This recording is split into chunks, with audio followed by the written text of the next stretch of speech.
आप सभी को प्यार भरा राधे राधे। आश्विन शुक्ला एकादशी व्रत कथा। युधिष्ठिर बोले, हे जय भगवान, आश्विन शुक्ला एकादशी का क्या नाम है? अब आप कृपा करके इसके व्रत की विधि और उसका फल कहिए।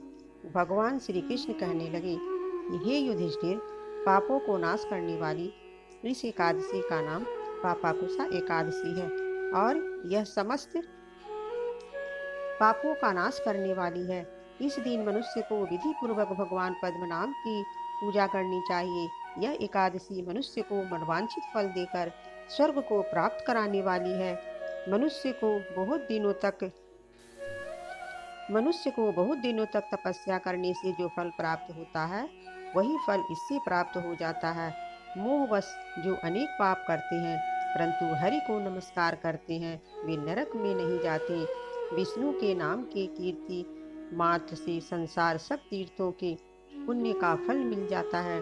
जो मनुष्य सारंग धनुष को धारण करने वाले भगवान विष्णु की शरण में जाते हैं, उनको कभी भी यम यातना नहीं भोगनी पड़ती और वह यमराज के दंड से छूट जाते हैं। जो मनुष्य वैष्णव होकर शिव की और सभ्य होकर ब्राह्मणों की निंदा करते हैं, वे अवश्य नरकवासी होते हैं।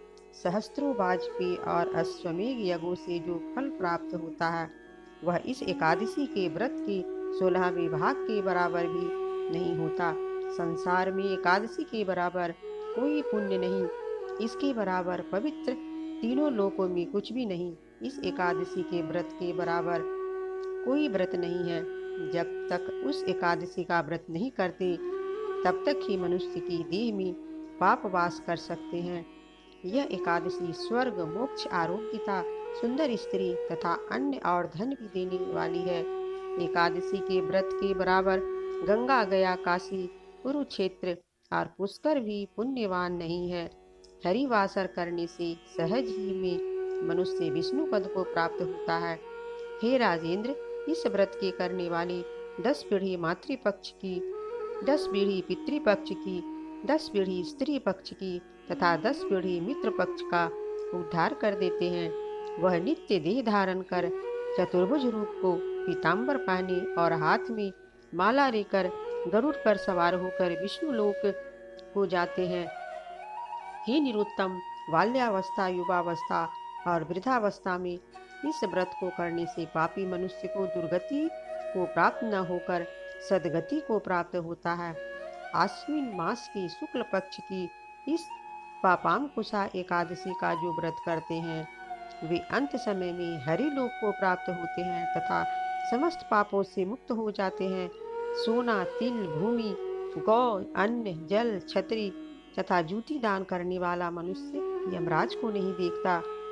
जो मनुष्य किसी प्रकार के पुण्य कर्म किए बिना जीवन के दिन व्यतीत करता है, वह लोहार की भट्ठी की तरह श्वास लेता हुआ निर्जीव के समान ही है। निर्धन मनुष्यों को भी अपनी शक्ति के अनुसार दान करना चाहिए तथा धन वालों को सरोवर, बाग, मकान आदि बनवाकर दान करना चाहिए। ऐसे मनुष्यों को यम का द्वार नहीं देखना पड़ता तथा संसार में दीर्घायु, धनाढ्य, कुलीन और रोग रहित रहते हैं। सारांश यह है कि धर्म से सद्गति तथा अधर्म से दुर्गति प्राप्त होती है, इसमें कोई संदेह नहीं है।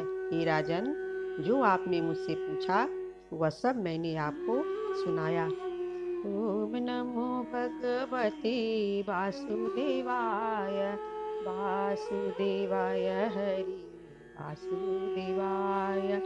ओम नमो भगवते वासुदेवाय, वासुदेवाय हरि वासुदेवाय। हरे कृष्णाय हरि वासुदेवाय, हरे कृष्णाय हरि वासुदेवाय। ओम नमो भगवते वासुदेवाय। जय श्री कृष्ण।